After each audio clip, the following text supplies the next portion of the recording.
Assalamualaikum warahmatullahi wabarakatuh. Selamat siang, salam sejahtera bagi kita semua. Yang terhormat dosen pengampu Bapak Budi Ardianto SHMH. Perkenalkan, nama saya Adi Prasetyo dengan NIM B1A1222191. Baik, pada kesempatan kali ini saya akan mereview jurnal yang berjudul Perlindungan Konsumen dalam Kontrak Transaksi E-commerce berdasarkan Hukum Perdagangan Internasional yang ditulis oleh Rahmadi Indra Teknona SHMH. Latar belakang masalah. Pada saat sekarang ini, perkembangan teknologi informasi telah mengakibatkan beragamnya aneka jenis jasa-jasa fasilitas telekomunikasi yang ada, serta semakin canggihnya produk-produk teknologi informasi yang mampu mengintegrasikan semua media informasi. Tetapi ironisnya, dinamika masyarakat Indonesia yang masih baru tumbuh dan berkembang menuju masyarakat industri dan masyarakat informasi seolah-olah masih tampak asing untuk mengiringi perkembangan teknologi yang ada. Dengan kemampuan jaringan teknologi informasi dan akses yang semakin berkembang dengan sangat pesat, pada akhirnya transaksi perniaga pun dilakukan dalam jaringan komunikasi tersebut. Jaringan publik mempunyai keunggulan dengan adanya efisiensi, biaya, dan waktu.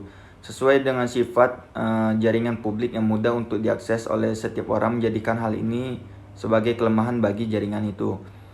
Peran elektronik commerce dalam perdagangan internasional pada saat sekarang ini cukup pesat.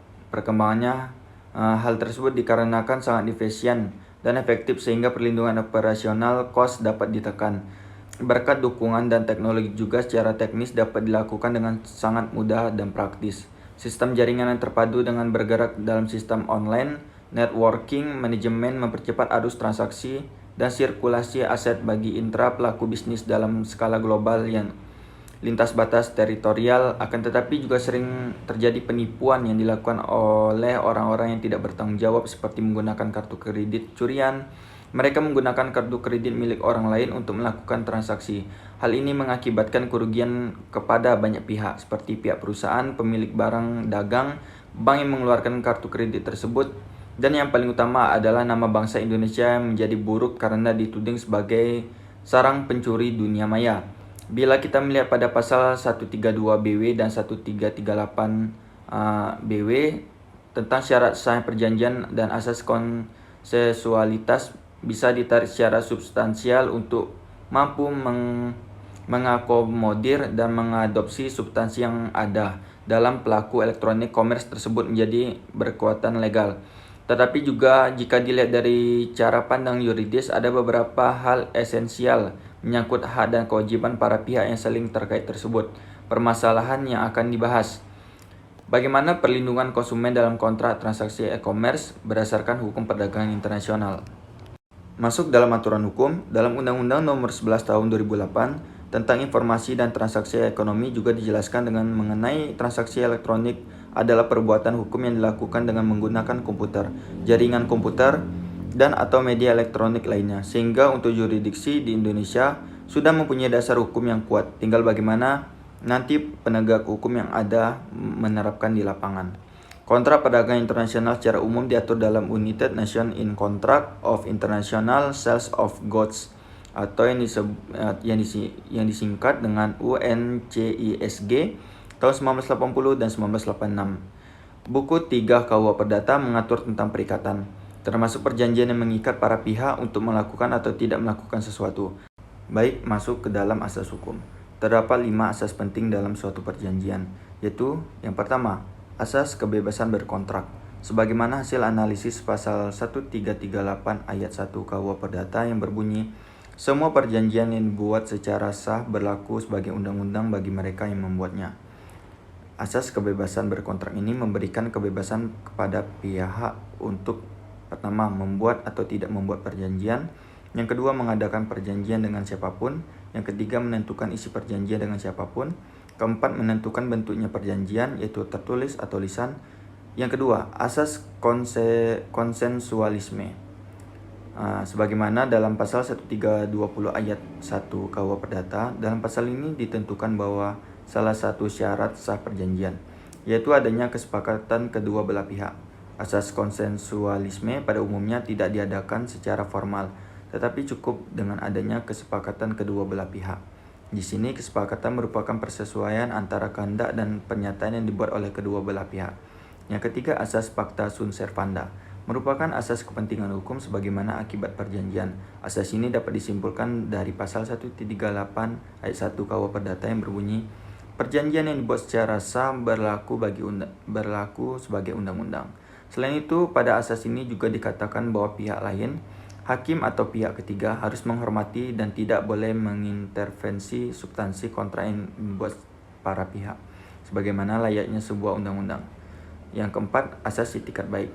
Godtrow. Asas ini dapat disimpulkan dalam pasal 138 ayat 3 KUH Perdata yang berbunyi, perjanjian harus dilaksanakan dengan itikat baik. Asas itikat baik ini merupakan asas para pihak, yaitu pihak kreditur dan debitur harus melaksanakan substansi berkontrak berdasarkan kepercayaan atau keyakinan yang teguh atau kemauan yang baik dari para pihak.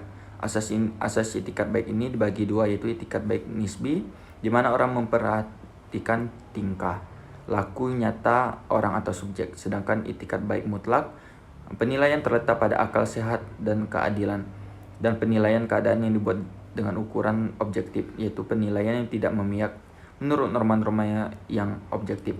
Yang terakhir, asas kepribadian. Asas ini merupakan asas yang menentukan bahwa seorang akan melakukan dan membuat kontrak hanya untuk kepentingan para orang saja, sebagaimana dalam pasal 1315 KUH Perdata yang berbunyi, pada umumnya seorang tidak dapat mengadakan perikatan atau perjanjian selain untuk dirinya sendiri. Dalam pasal 1340 KUH Perdata yang menyatakan bahwa perjanjian hanya berlaku antara pihak yang membuatnya. Namun ketentuan ini ada pengecualiannya, sebagaimana yang diintrodusir dalam pasal 1317 KUH Perdata yang menyatakan dapat pula perjanjian diadakan untuk kepentingan pihak ketiga bila suatu perjanjian yang dibuat untuk diri sendiri atau suatu pemberian kepada orang lain mengandung suatu syarat semacam itu. Pasal ini mengkonstruksikan bahwa seorang dapat mengadakan perjanjian untuk kepentingan pihak ketiga. Teori hukum yang digunakan dalam jurnal ini adalah teori kontrak yang mencakup unsur-unsur sahnya suatu perjanjian seperti kesepakatan, kecakapan, hal tertentu, dan sebab yang halal. Teori kontrak ini menjelaskan bahwa suatu perjanjian harus memenuhi syarat-syarat tertentu agar dapat dianggap sah dan mengikat para pihak. Kesepakatan adalah pertemuan kehendak antara para pihak yang terlibat dalam perjanjian. Kecakapan berarti pula pihak harus memiliki kapasitas hukum untuk membuat perjanjian. Hal tertentu berarti objek perjanjian harus jelas dan dapat ditentukan. Sebab yang halal berarti tujuan perjanjian harus sesuai dengan hukum dan tidak bertentangan dengan ketertiban umum dan kesusilaan. Doktrin bahwa penyelesaian dari kontrak perjanjian antara kedua belah pihak dalam mencari tempat penyelesaian tergantung dari kesepakatan awal dari masing-masing pihak. Dalam Konvensi Roma pasal 3 dengan jelas menetapkan bahwa para pihak bebas memilih hukum yang hendak diberlakukan pada kontrak mereka, dengan pengecualian bila semua unsur lain yang berhubungan dengan situasi itu hanya terkait dengan satu negara saja. Bila demikian, halnya yang berlaku adalah peraturan-peraturan di negara itu. Hal tersebut disebut dengan mandatory rules. Dalam pasal 4 juga tercantum, apabila pihak tidak memilih hukum tersebut untuk mengatur kontrak, maka kontrak akan diatur dengan hukum negara yang paling terkait. Masuk ke dalam bagian konsep hukum. Konsep hukum yang digunakan mencakup pengaturan perlindungan konsumen dalam kontrak sesuai dengan KUH Perdata dan aspek-aspek kontrak perdagangan internasional.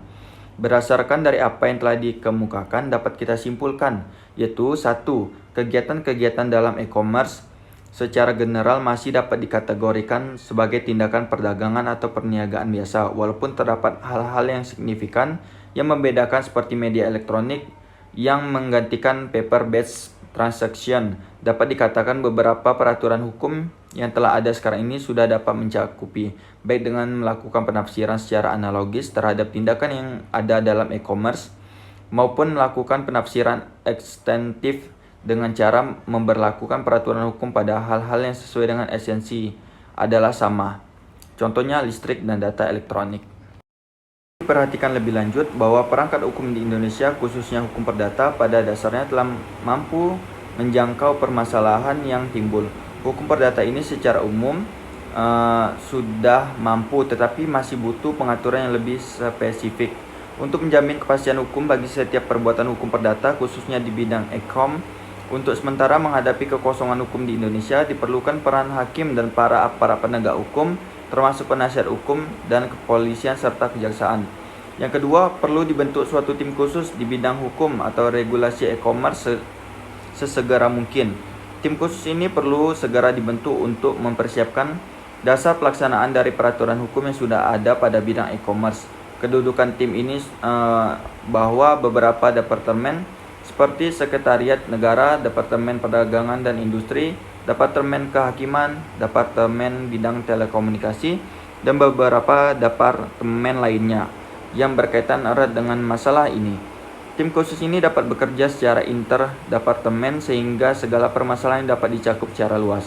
Yang ketiga, perlu adanya perlindungan hukum bagi masyarakat pengguna internet yang ingin melakukan transaksi.